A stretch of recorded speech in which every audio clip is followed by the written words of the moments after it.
Praise the Lord. प्रभु के नाम की स्तुति हो। आज हम पढ़ेंगे अय्यूब 33वां अध्याय। तो भी है अय्यूब, मेरी बातें सुन ले और मेरे सब वचनों पर कान लगा।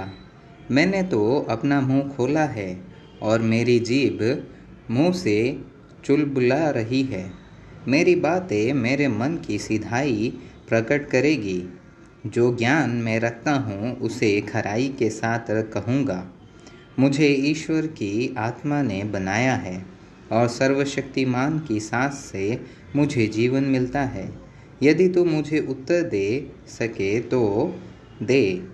मेरे सामने अपनी बातें क्रम से रचकर खड़ा हो जा। देख, मैं ईश्वर के सम्मुख तेरे तुल्य हूँ, मैं भी मिट्टी का बना हुआ हूँ। सुन, तुझे मेरे डर के मारे घबराना न पड़ेगा और तू न तो मेरे बोझ से दबेगा। निसंदेह तेरी ऐसी बात मेरे कानों में पड़ी है और मैंने तेरे वचन सुने हैं कि मैं तो पवित्र और निरपराध और निष्कलंक हूँ और मुझ में अधर्म नहीं है। देख, वह मुझसे झगड़ने के दांव ढूंढता है और मुझे अपना शत्रु समझता है। वह मेरे दोनों पाँवों को काट में ठोक देता है और मेरी सारी चाल की देखभाल करता है। देख, मैं तुझे उत्तर देता हूँ, इस बात में तू सच्चा नहीं है, क्योंकि ईश्वर मनुष्य से बड़ा है। तू उससे क्यों झगड़ता है? क्योंकि वह अपनी किसी बात का लेखा नहीं देता।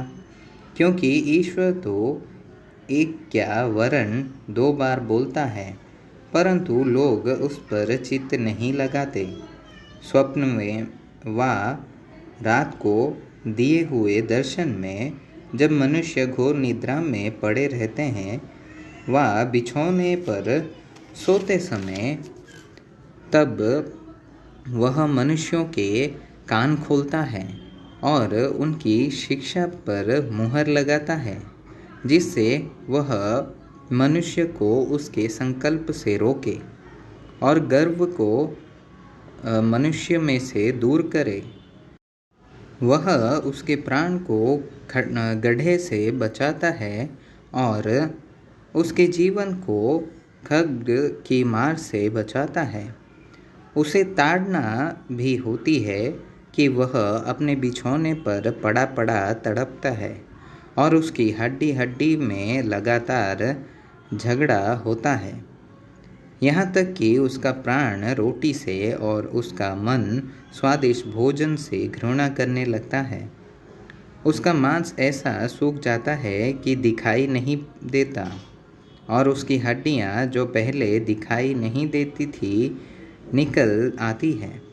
निदान वह कब्र के निकट पहुँचता है और उसका जीवन नाश करने वालों के वश में हो जाता है। यदि उसके लिए कोई बिछुई स्वर्गदूत मिले जो 1000 में से एक ही हो, जो भावी कहे और जो मनुष्य को बताए कि उसके लिए क्या ठीक है, तो वह उस पर अनुग्रह करके कहता है कि उसे गड्ढे में जाने से बचा ले। मुझे छुड़ौती मिली है। तब उस मनुष्य की देह बालक की देह से अधिक स्वस्थ और कोमल हो जाएगी। उसकी जवानी के दिन फिर लौट आएंगे।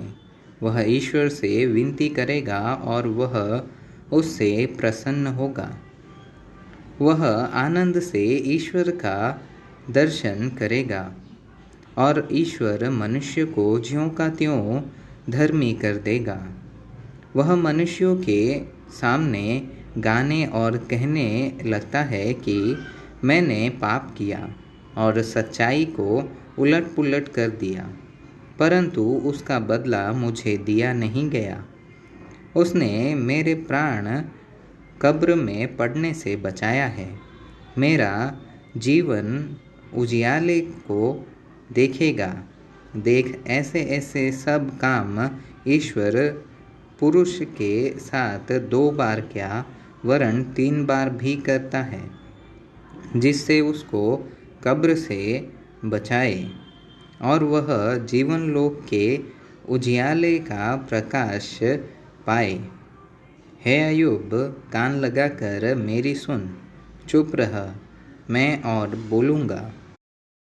यदि तुझे बात कहनी हो तो मुझे उत्तर दे, बोल, क्योंकि मैं तुझे निर्दोष ठहराना चाहता हूँ।